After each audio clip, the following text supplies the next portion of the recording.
అల్వాల్లోని మచ్చబొల్లారంలో పర్యటించారు హైడ్రా కమిషనర్ రంగనాథ్. హిందూ శ్మశాన వాటికను హైడ్రా కమిషనర్ సందర్శించారు.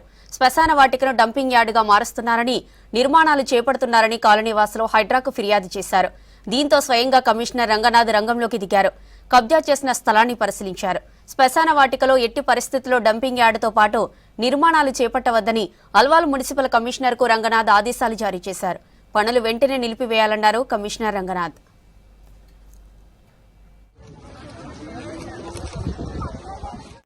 ఉన్నటువంటి మచ్చబొల్లారం ఈ శ్మశాన వాటిక ఈ గ్రేవ్ యార్డ్ దగ్గరికి రావడం జరిగింది. ఇక్కడ గత కొన్ని రోజులుగా ఇక్కడ స్థానికులు ఇక్కడ చెత్తని డంప్ చేస్తారు. అంటే ఇది ఒక కలెక్షన్ యార్డ్ గా వాడుతూ ఇక్కడ సార్టింగ్ స్టేషన్ కూడా పెట్టి ఇక్కడ జరుగుతున్న దీన్ని వీళ్ళకి యాక్చువల్ గా అలాట్ చేసింది. అంటే ఇక్కడ చేస్తున్నటువంటి సంస్థ ఏదైతే ఉందో రామ్కి అనే వారు వాళ్ళకి కాంట్రాక్ట్ ఇవ్వడం, వాళ్ళు 2 ఎకరాలకి అలాట్ చేస్తే వాళ్ళు కొంచెం ఎక్స్ట్రాగా ఇంకొక 3-4 ఎకరాలు ఆక్రమించి చేశారనేది ఇక్కడ స్థానికంగా కంప్లైంట్. అంటే వాళ్ళకి ఇచ్చిన దానికన్నా ఎక్కువగా ఉన్న ఏరియాలో తీసుకున్నారు.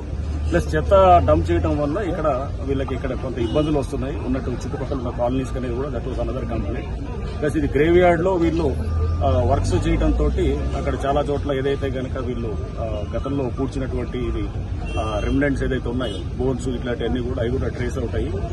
దాంతో కొంత ఇబ్బందిగా ఉన్నది అనేటువంటిది ఈ కంప్లైంట్స్ నేపథ్యంలో ప్లస్ రాజకీయ ప్రతినిధి కూడా గత ఎక్స్ ఎమ్మెల్యే గారు మైనపల్లి హనుమంతరావు గారు, ప్రస్తుత ఎమ్మెల్యే గారు రాజశేఖర రెడ్డి గారు, ప్రస్తుత ఎంపీ గారు ఈటల రాజేందర్ గారు, ఇక్కడ మన మల్కాజ్గిరి ఎంపీ గారు, వీరందరూ కూడా రిప్రజెంట్ చేయడం జరిగింది. మొన్న శనివారం రోజున మంత్రి గారు శ్రీధర్ బాబు గారి దగ్గర నన్ను కూడా పిలిచారు. ఈటల రాజేందర్ గారు ఎంపీ గారు వచ్చి కూడా పిలిచినప్పుడు అక్కడ కూడా మీటింగ్ అయింది. సో పబ్లిక్ ఏదైతే ఈ ప్రాబ్లమ్ ని ఎక్స్ప్రెస్ చేశారో ఈ ప్రాబ్లం కి ఒక సొల్యూషన్ తీసుకురావాలనేది మంత్రి గారు మాకు ఆదేశించారు. అట్లానే జీహెచ్ఎంసీ కమిషనర్ ఇలంబర్తి గారికి కూడా ఆదేశించారు. సో ఈ నేపథ్యంలో ఇక్కడికి రావడం జరిగింది.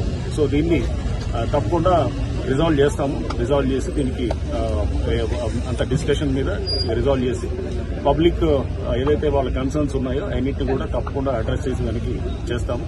సో అప్పటిదాకా ఇక్కడ ఏదైతే కన్స్ట్రక్షన్ యాక్టివిటీ జరుగుతుందో ఆ కన్స్ట్రక్షన్ యాక్టివిటీ కూడా